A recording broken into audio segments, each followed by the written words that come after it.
One of the most dangerous things about unhealed trauma is that it convinces you that you don't matter. I don't have the perfect intro for this video, and I'm not going to try to force one.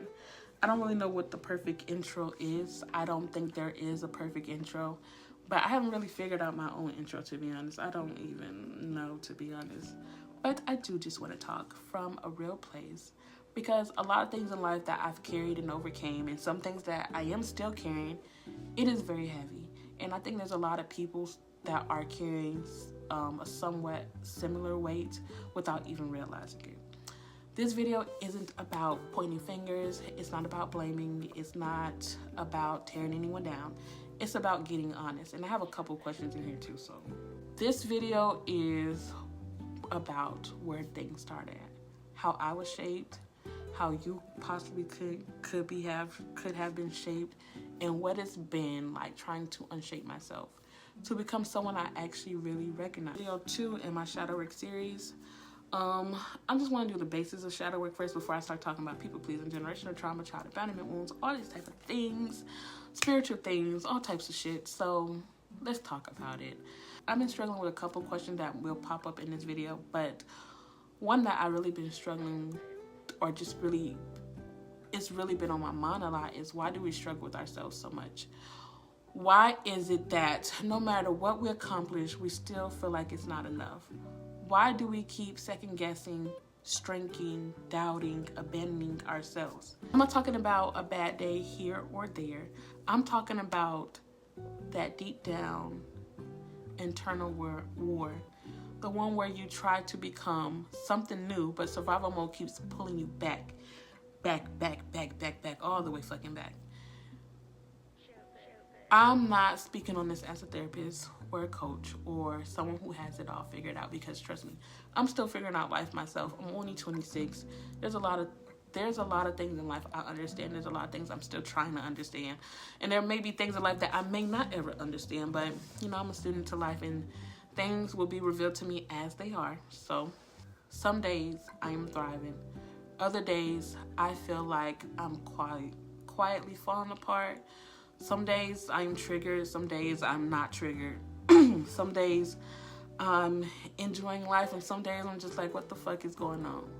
But I promised myself I'd stop running from these parts of me. So that's what this is. Why do we struggle with ourselves? I feel like we struggle with ourselves because we were taught to abandon ourselves before we even had a sense of who we are. We were taught how to perform, not how to connect.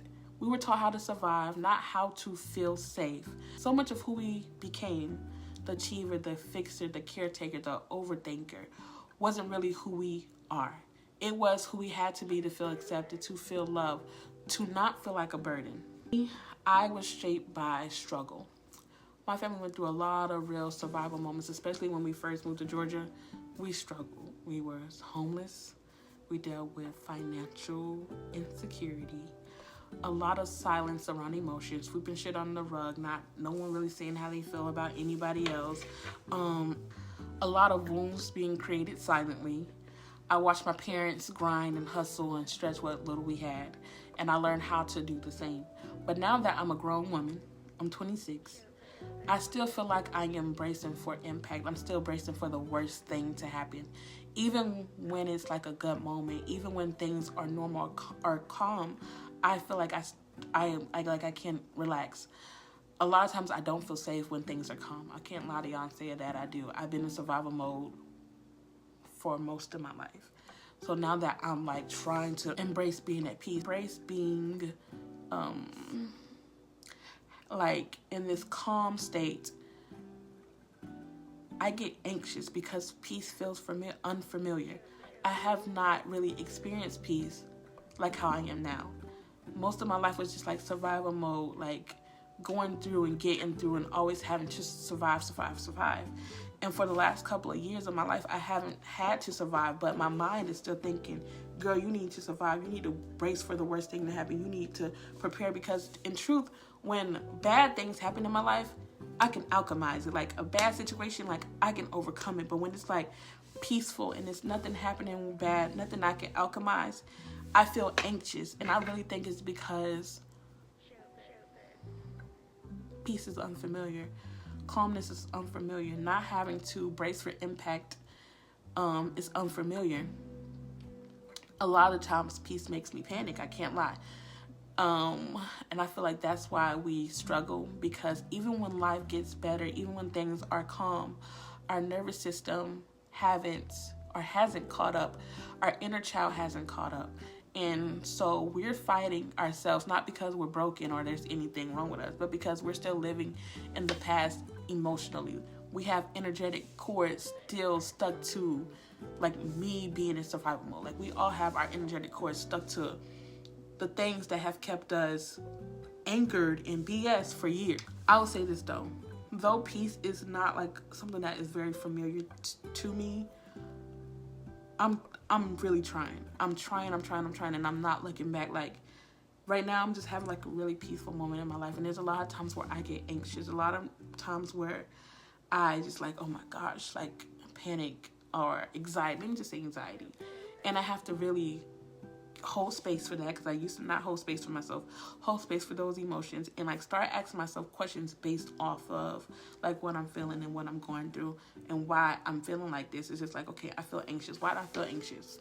Well, I don't feel anxious right now, but like say in general, the other night I felt really anxious, and I'm just like, I don't know why I feel anxious. I just feel anxious. Like I need to prepare for something, and in my mind, I'm just like, prepare for what? It's 1 a.m. Baby, go to bed. It was 1 a.m. I should have went to bed. But I just felt anxious, and it was a feeling that I felt before, especially when I was younger and I would like think bad things was about to happen, or bad things were happening. I can't say about to happen, but bad things were happening. We were homeless. We had no money on or none of that. So the feeling felt identical, and I'm just like, well, I have money in my bank account. I'm thriving. I'm doing really good for myself in life. So what am I anxious about? Is it something intuitively that I feel like is coming? The answer was no, because I'm just like, no, I don't feel like it's anything bad coming. But the answer was for myself is that this current stage in my life is weird. It is very not my norm or what I'm used to. And I held space for that, and I'm really proud of myself, because I used to be like, girl, get the fuck over it, because I never really held space for myself. Like when you were in survival mode, it's never hold space for yourself. It's that can wait. I gotta keep going. I gotta keep surviving. Put that to the side. I'm gonna look at it and be like, you know what? This version of me, this part of me, this aspect of me, this feeling of mine, I need to hold space for. I need to sit with it. I need to allow it to be what it is. Ask myself, is this something I'm feeling intuitively, or is this just like my anxiety? Something that I've dealt with for years. So I'm really proud of myself. I held space for myself. So another question that I've been really thinking about, like in my mind, is where does lack of self show up? And I feel like lack of self doesn't always look like rock bottom. Sometimes it can look like success with no satisfaction. Sometimes it looks like constantly people pleasing and not knowing who you are outside of who you are to others or for others. I used to think I was just helpful, just independent, just strong, but the truth is I was scared, like really scared. I didn't feel like I had that safety blanket, that safety net. I didn't feel like anyone could hold me or give me what I need emotionally or anything, like spiritually, mentally, emotionally, physically. So I learned how to hold myself. I learned how to be the arm around my body. And now as an adult, that shows up in my life as me being hyper independent. I don't say I overthink sometimes. I don't overthink as much as I used to when I was depressed. Certain situations do cause me to overthink, but like I overthink sometimes. Sometimes I don't celebrate my wins. Sometimes I feel like my wins are never enough. And one thing I've learned is that when you're trying to like leave survival mode or leave old patterns behind, they'll try to creep back up in your life in so many different little ways, and you have to catch it. Like so many things, like with survival mode, you always bracing for the worst thing to happen. Well, for me, I was. And now, like, I'm not doing that. I'm not bracing for the worst thing to happen. My mind is thinking about the worst things that can happen. Or even if it's no situation that can cause the worst thing to happen, it's just like, and I have to catch my thinking, like, no, that's not even happening. Like, I'm not even there. Like, I'm not even here. I'm not around these people. There's a lot of moments where I had accomplished something huge. For instance, I graduated college. I immediately moved the goalposts. When I graduated college, I didn't even celebrate it. I didn't even walk. I'm just like, who gives a fuck? People do that. Whoop, on to the next thing. A lot of people don't graduate college. It's the biggest, like, that is big. To have 2 degrees and graduate college and not really celebrate myself or not walk was something I had to sit with now as an adult. Back then, I didn't give a fuck. But now I'm just like, why didn't I? Well, I know why. I wouldn't even have let myself feel proud. I just sit there and be like, cool, what's next? Okay, I done that, what's next? Okay, I accomplished that, what's next? I feel like that's a lack of self. That's the voice that says, it's not good enough, go harder. You're not doing enough, do more. Don't rest, you haven't earned rest. You haven't earned laying down, you haven't earned relaxing, you haven't earned the ability to celebrate or enjoy. You need to go harder, you need to do better, and that's not good enough. And honestly, that voice didn't start with me. It started with what I thought I had to be to feel worthy. Lack of self is learned, and unlearning it is actually a daily decision. It is an intentional decision, because your inner self-talk is one of the biggest things in life. It is with you throughout the whole fucking day, 24/7. Your inner self-talk is there. Another question I've been wrestling with is, when does trauma begin? And I had to really think about my trauma, and I had to realize that trauma doesn't always start with abuse. Sometimes it starts with absence. Sometimes it starts with growing up in a home where emotions weren't safe, where love had strings, where you were only praised for performance and not for being human. For some people, trauma comes from one big event. Just one event can cause trauma. For others, it's slow and it's quiet. Years of not being seen. Years of learning how to pretend. Years of learning how to silence your voice in efforts to please others. My trauma started in my childhood, watching my family struggle to survive. Emotionally, financially, mentally. This all shaped how I saw the world. I learned how to expect instability. I learned how to not ask for too much. I learned to earn love, to work for approval, to measure my worth through how useful I was. And that conditioning didn't just disappear when I turned 18. I carried it into adulthood, into work, into relationships, into how I saw myself. And I want to be real here, because generational trauma is it's something. But I also want to be respectful, because I know my parents did the best they could with what they had. My mom loved us. I can, hands down, she tried. She was emotionally present, but I don't think she had the tools to really meet me in the depth I needed as a child. My dad, love him down to this day, but growing up, I never felt like I was enough. It didn't matter how well I did. I always felt like I needed to prove myself again and again. And looking back, I can see now, like, how my parents had their own wounds. Let me say this before I get into this part. Look, back then when I was younger, I didn't understand it. Like, I'm just like, looking back, I didn't understand why my parents wasn't there for 100%, especially when it comes to, like, emotional stuff or mental stuff.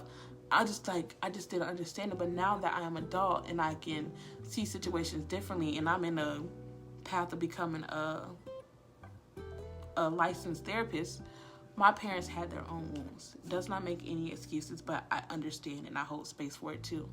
They were trying to build a family while carrying pain they never unpacked and never were able to unpack. Things that they probably thought that was normal. Things that they have carried for years and watched their parents carry and their grandparents carry. That is generational trauma. It's not always screaming or violence. Sometimes it's silence. Sometimes it's quietly watching mama unpack things, daddy unpack things, grandma unpack things, great-grandma, granddad, grandpa unpack things, and not ever saying anything, but just watching it and learning from those actions. This is how I'm going to navigate life. Sometimes it's what wasn't said, what wasn't taught, what wasn't modeled or molded. And now that I am here as an adult realizing a lot of things, I don't want to keep carrying the same pain forward. I want to feel. I want to be whole. I want to be safe with myself. That's what this is about. This is why I'm doing shadow work. So it ends with me. So my parents so my children don't have to feel like mama shouldn't have had us. She's emotionally unstable, or she's not there yet mentally, or she can't give us what we need. I don't ever want to have that experience with my children. I want my children to see me as like healthy. I want my children to see me and their dad have a really good, healthy relationship, and that we are two loving adults that love each other, that came together and created a beautiful family based on peace, love, growth, healing, and understanding, and nothing based on what 100 years of trauma has been carried on to me. When you live your whole life preparing for something to go wrong, peace feels unsafe. I used to think I had anxiety, but really I had a nervous system that never got to feel calm.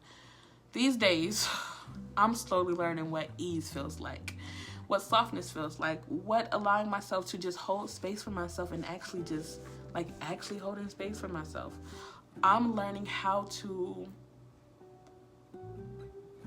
depend on other people, and that's hard. I'm learning how to build my own tribe of people that I really can depend on too, because that's another thing. Like, if you are someone who's hyper independent, you have to have a tribe that you know you can depend on, that you know will allow you to flourish and be that helping hand. Now I write gratitude lists every other day, not because I'm trying to be positive, but because I need to write the part of me that thinks nothing is never enough. When I wanted to quit my job not too long ago, I was like, oh my gosh, I'm sick of this job. But then I'm writing my gratitude list and I'm just thinking about my job and I'm working with an amazing group of women I actually really do love. Because, if you work with all women, from my past experience working with all women was terrible. But working with a group of women I absolutely love, we work together. The children that I work with, I love them. There's moments where they work my nerves, but I love them. I'm grateful that this job provides me financial security. I'm grateful that this job gives me flexibility and that I have summer vacation, Christmas vacation. Anytime the kids are on vacation, I'm on vacation. Those are the things that I had to go back and write down. So I show gratitude for my job. Even when I feel like, oh my gosh, this is draining me. This is something I don't want to do no more. I had to go back and say, I show gratitude for my job. I show gratitude for me graduating college, because I didn't hold space for me graduating college, but I'm grateful because without me graduating college, I would have never been able to even get this job. I show gratitude for my apartment. I show gratitude for my eyes that I can see, for me being able to financially provide and put food on my table, for me to be able to do the things that I love. I am grateful for it. Even when I have moments of this is not enough, I need to do more, I need to do better. Gratitude list helps me come back to the now, the moment as it is, the present moment as it is. What do I have now? I'm grateful for my beautiful plants, that this one actually needs to be trimmed because it got some dead leaves. I'm grateful that I don't have to lease anything in my house. Like, everything in here I own, I paid out of pocket. I'm grateful for that. I'm grateful that I have a support system that support me. I'm grateful for it. Gratitude helps me stay present, because when you live in survival mode, your mind is always somewhere else. It's always 10 goals ahead. Gratitude brings me back to now. It brings me back to this moment as it is. Like I said, now the present moment as it is where healing happens. It doesn't happen in those 6 goals that you have all the way up there. No, because you know some people in there might be like, well, when I accomplish this goal, then I'll be satisfied.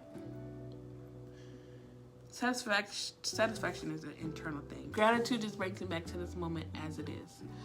It makes me realize why I made myself the main priority and why I'm being selfish with myself. One of the most dangerous things about unhealed trauma is that it convinces you that you don't matter. You stay in relationships that drain you. You stay in jobs that exhaust you. You stay in patterns that keep you small. And we justify it because at least it's familiar. But when you prioritize yourself, really prioritizing yourself, everything shifts. You stop accepting crumbs. You stop calling survival strength. You stop letting your truth be something people can negotiate. I'm not fully there yet, 100% no. But I am learning. And every time I choose myself, every time I say no, and my no is no, and I don't have to explain my no, even when it's uncomfortable, I get a little bit closer to being one with myself. Shadow work is not cute. It's not curated. It's not performative. It's not fun. Sometimes it's not enjoyable. Sometimes I would cancel, well, not recently, not with my new therapist, but back then, I used to cancel therapy sessions, because I'm just like, I don't feel like unpacking my shit today. I don't feel like talking about trauma. I don't feel like talking about generational trauma. I don't feel like talking about people, family. I don't feel like talking about it. Sometimes I run from it. I'm not gonna lie to you, but once you start healing, you can't unlearn what you know, and you can't just go back to what was okay for you back then, because when you start healing and you start realizing and recognizing patterns and knowing when things okay, knowing that some things aren't okay, it is hard to go back to certain things. So, yep. But this is where I'm going to stop the video, because this video is already too fucking long. But I will have a shadow work prompt on my